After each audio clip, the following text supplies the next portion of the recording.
Okay, welcome everybody. Professor Olivetti here, again with our third video on the historical Jesus.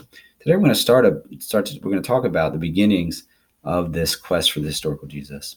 Um, in the late 1800s, there were multiple scholars in Western Europe that picked up this new idea about investigating the past, questioning everything, using reason and logic instead of just trusting tradition blindly.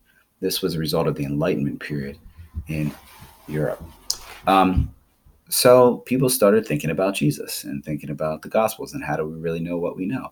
And so there were quite a few scholars that put out writings about what they thought Jesus was really like. Um, Now, the most famous of these writings is actually a critique of of this effort at the time, and it was written in 1906 by Albert Schweitzer, and it's called "The Quest of the Historical Jesus."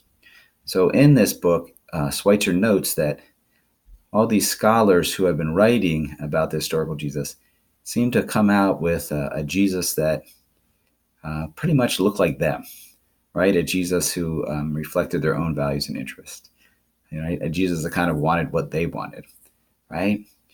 So this was very helpful for our later quests for the historical Jesus to note that we have to be careful about projecting our own ideas and values into Jesus if we're trying to figure out who and how he really was.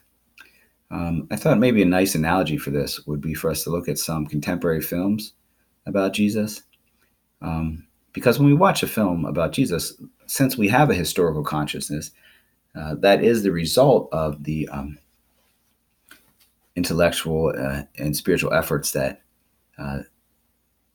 were going around through Europe in the Enlightenment period. We understand now in our post-Enlightenment age that these films are going to reflect the values and interests of the people making them. So their Jesuses are going to kind of reflect their perception of Jesus, which is going to take into their whole subjectivity and, you know, who they are.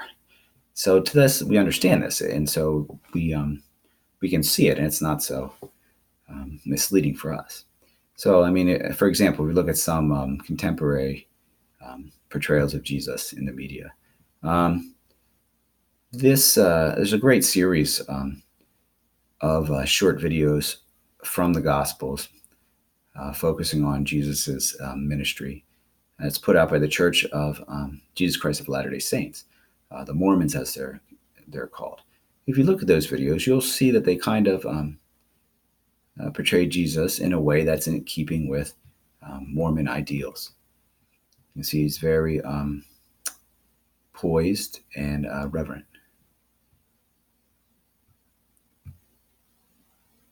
Oh, well, I'm not going to set it on here because this will not sound good.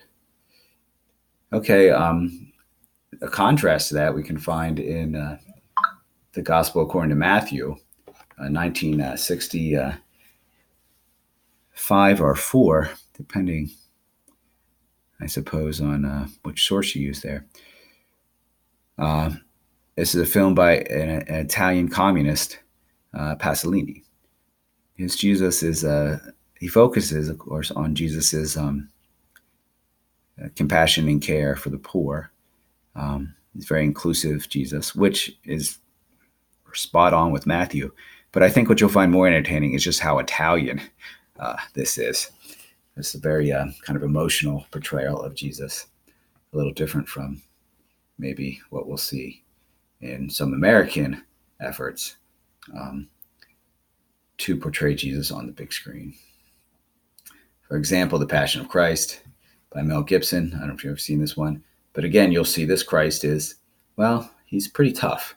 They really stress how much suffering he goes through and how much he just kind of can take it. It's very Hollywood, I would say. If you think about, Braveheart or some other Mel Gibson movies, this kind of always reminds me of the, Braveheart Jesus, or wasn't that The Patriot with Mel Gibson? It's almost like an action hero Jesus Now, of course, it's in a Jesus-y way. He doesn't. They don't transgress the Gospels by having Jesus be violent. He's still nonviolent, but he's very tough in his nonviolence. And then this TV movie called Judas, California production, I believe, from 2004. You'll see it's, I labeled it the California Jesus. He has a lot of attitude, but he's also very nice, very friendly, very witty guy. I think you'll enjoy that too. So the point of these videos that I'm going to show you in the next submodule is just to kind of think about the way that the person telling the story, right, the person who's trying to explain what Jesus was like, the person who's trying on some level to reconstruct a historical Jesus, which is what we're doing somewhat in films. See how their subjectivity or their values and interests are going to be reflected in there. Okay, so in the next submodule, I'll just line these videos up for you. Take a look. Okay, enjoy.